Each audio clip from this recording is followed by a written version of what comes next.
Well, welcome back, friends. It is Steve Autrey, the pastor at Denver United Methodist Church, and yours truly, Paul Thompson, pastor at Huntersville United Methodist Church. And we are back in a new year. It is 2024. If you had hoped that our New Year's resolution was to not bring you any more podcasts, then you are disappointed. Yeah, we're back. We're a little sorry that life got in the way back in December. We have not done one of these in a while. Yeah, but that's December. As December. And this year in the church life, December was particularly tough. Yeah. Just the schedule. With Christmas Eve being on a Sunday, and the way it all fell, it just felt like, wow, before you turn around, next thing you know, it's like, oh, it's Christmas already. So just it was a big rush and lots of things to do. How did things go for you guys here at Huntersville? Well, the interesting thing is things went really well and really fast. It was as if we got to the 1st of December and there was this time warp, and the next thing you know, it's over with. I mentioned to them on Christmas Eve at the 5 o'clock service that you and I had been kind of talking about Christmas Eve for several weeks, and ended up kind of going to a place where I really felt I was called to go to. Just how precious life is, and just how important every human being is, and so that's where I ended up going on Christmas Eve. I was going to ask you. You ended up going multiple places. Oh yeah, that's the nature of how I preach. Unfortunately, it's a little confusing at times. But if there was one piece from all of it, it was that it's fascinating to me that God shows up and heaven cracks open, and we're still talking about it 3,000 years later. 2,000. 2,000 years later, that a little bit of God, a little bit of heaven goes a long way. And it couldn't have been very long that those angels were there talking to those shepherds. But the fact that brief moment of time is still celebrated and discussed, sung about, it's pretty interesting to me. So. And I think we need God breaking into our reality, because otherwise we forget that what's real to us really isn't real at all. Right.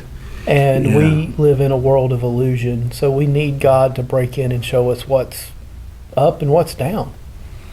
So in addition to it being a time warp of Christmas, now we're presented with a whole new calendar year. It is weird how every year, I know this is going to happen, but for some reason every year I'm surprised that the new year has gotten here so fast. And I think it's in the life of the church, you push and everything's so momentous up to Christmas Eve. You get through that, and then you're like, well, it's going to happen. Well, we'll worry about that next year. Well, next year's here, and now there's a lot to do. I was thinking, here at the beginning of a new year is always a good time both to reflect on what has happened in the past year as you begin to think about this new year. So, Steve, if you had to reflect upon 2023 at Denver United Methodist Church, what are some memories? What are some things worth both remembering and then letting go of? Yeah, there's both of those. And you all have been in this conversation all along. Most of you are aware that Denver did take a vote on whether to remain in the denomination or not. We did vote to stay in the denomination. And that was hard. A lot of really good folks decided they needed to be somewhere else.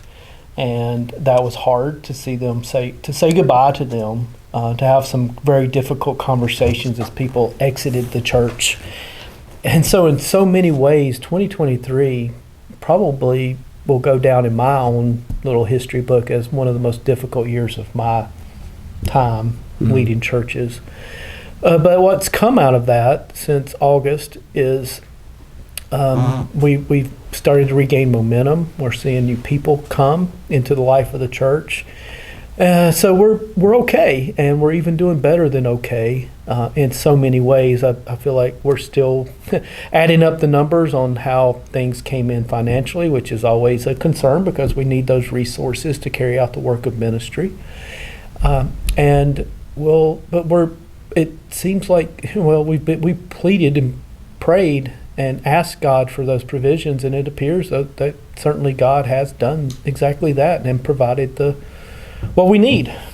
And that's such good news. I'm grateful to hear that. But I know how painful the whole process has been for you guys. And it was painful because we had an 8-month run up to it, where we had Bible studies and conversations and town halls and meetings that were planned and meetings that were unplanned. You know how some of those go.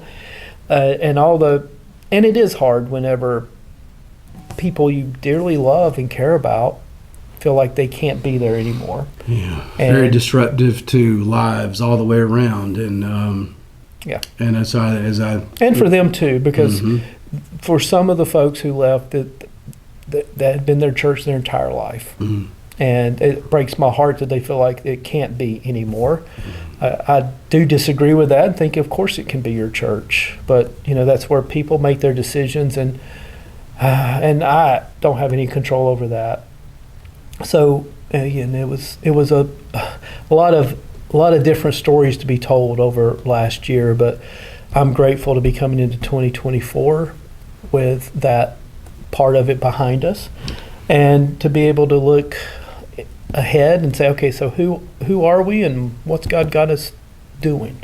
How about you? What about over here? Yeah, so I think last year was also a year for us that, while we never went through a voting process, we did go through a long discernment process, and there was never a lot of conversation about having a vote to disaffiliate. It was pretty clear that at least the vast majority of the folks were committed to continuing in the United Methodist tradition, understanding that there was still a lot to be decided as to exactly what that was going to look like, but that who this church has been been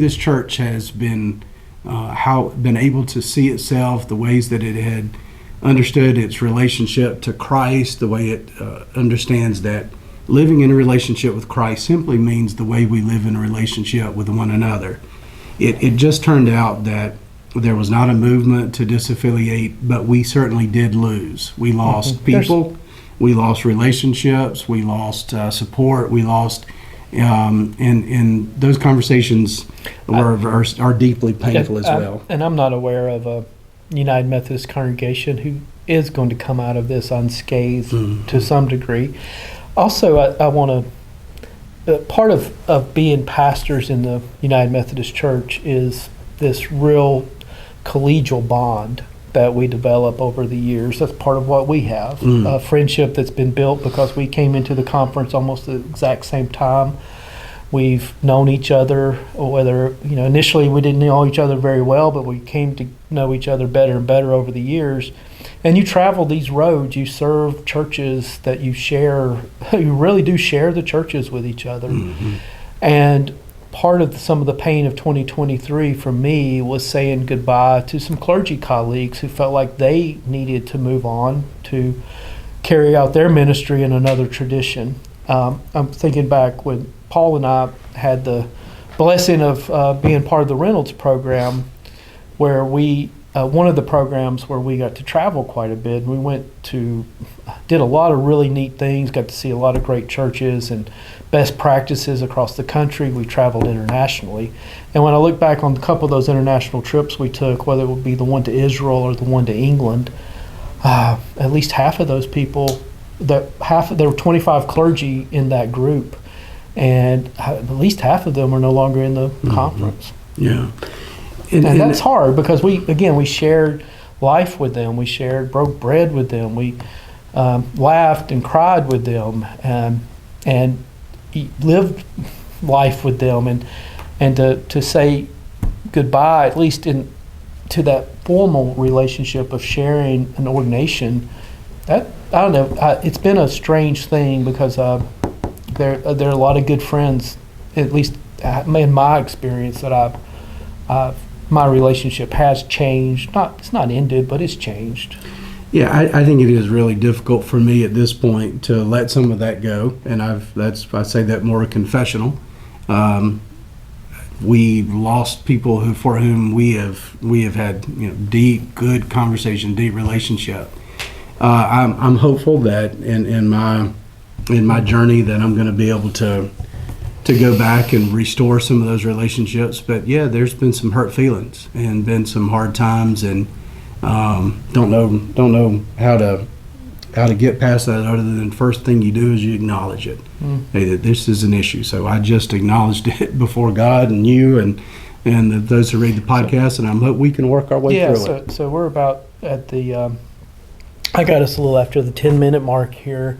So we kind of talked about some of the things that were hard in 2023. Why don't we come back tomorrow and talk about some of the blessings we take from 2023? That sounds like a good plan. All right, we'll see you tomorrow. Thank you.